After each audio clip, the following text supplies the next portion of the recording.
Business leaders, founders, and entrepreneurs. I find it inspiring to see more young people start their own businesses and become CEOs or even established businessmen scale to the next level. And just to be clear, being the CEO of a startup is the most demanding and emotionally taxing job. I've actually been there and done that. Your choices have an impact on not just the future of your business, but also the future of the people who rely on you to make the best choices for the organization that they are working for. It could be quite difficult. And the second thing is that it never, ever ends.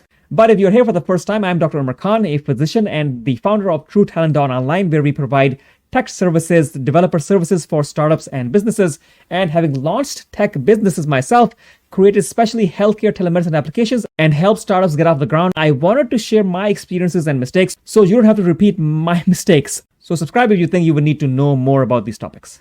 So now the duties and the responsibilities that you want to be responsible for right now.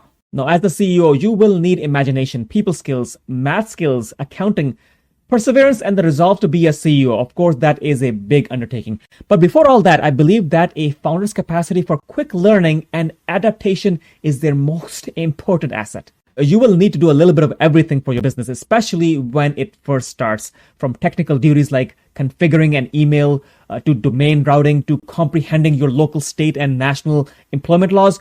All of these things you will need to have some idea about.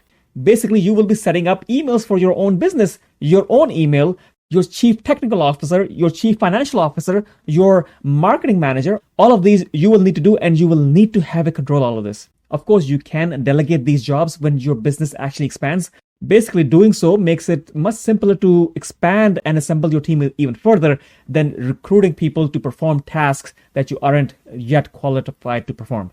Also, when you're starting up, knowing how to actually perform certain tasks allows you to estimate how long it should take for others to actually do the same things, which keeps your teams productive. And you can always ask them, how long did it take you to write that blog? Or if you wanted to design a Canva post, how long did that actually take your designing manager?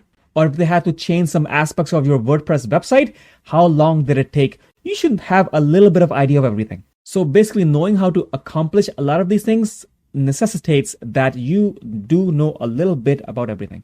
But the thing really is that no job path can adequately prepare you for the constant learning and the quick learning that is actually required if you are the CEO. Or you could actually be anybody in that startup that has a main role in getting that company going. One thing is, of course, that you have to see that you don't run out of money. That is the first priority of a CEO, and how to raise more money. That is an additional job that a CEO does. In line with that, budget growth, new jobs, and income projections should all be balanced out for an effective spending of your finances. And that again is the job of the CEO. And I am not exaggerating when I say how crucial this is. It is up to you to keep the business running. Then it is you, my friend, who has to define the company's strategy, the roadmap, including yearly, quarterly, and of course, monthly, day-to-day tasks and plans. You basically have to ensure that everybody is rowing in the same direction by connecting the tasks of all the teams, synchronize feature introductions with the advertising initiatives and customer education. All of this needs to go hand in hand, and you have to be the thread that ties everything together. You should consider yourself the employee, and you are the only employee in the business who has the overall control over everything that happens. Starting off, you should have control of all the bank accounts. You should have control of all the social media accounts. They should be under your name. You have to set all of this up for yourself. You can, of course, delegate and assign roles to people who may be managing your YouTube or your Facebook or your Instagram or even your TikTok.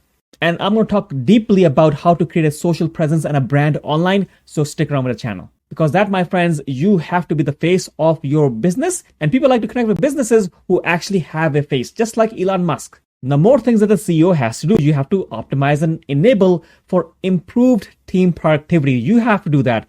You have to oversee all the activities of your leaders. If you have a board of directors, you have to communicate with them. You have to provide updates.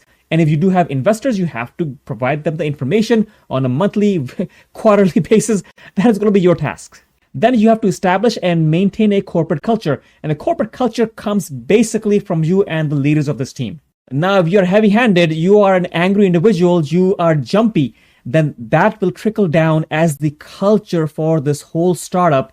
And you have to be sure that you are setting the right example, and your company culture will propagate basically based on what you do. So keep that in mind and keep your anger behind closed doors. Another job that you do have, you are the psychology person in the class. Keep the group inspired, keep them motivated. It is actually your responsibility to maintain everyone's composure so they may work at their level best.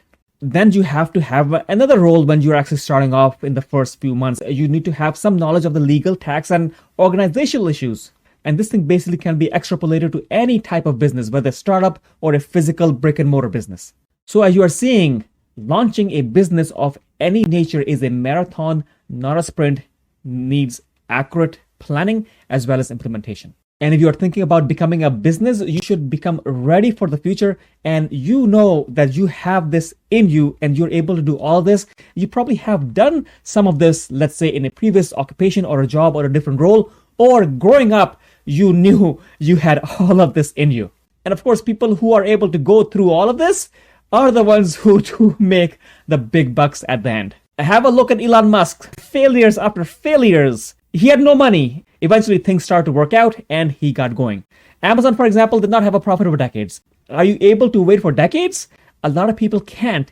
Some people can. And when they do, and when they succeed, then they are the richest person on earth. Look at Steve Jobs. He founded the company, he got fired, products did not succeed, eventually stuck in there, got a few things going, and eventually succeeded. Managing people, hiring people, finding the right resources, that is the task of the CEO. And at TrueTalent.online, we at least help out in providing tech services, vetted and pre-screened developers and software engineers at least. Of course, I don't want to scare anybody, but this is for people who know they have it in them. And they're not the people who say, I just want to construct a business.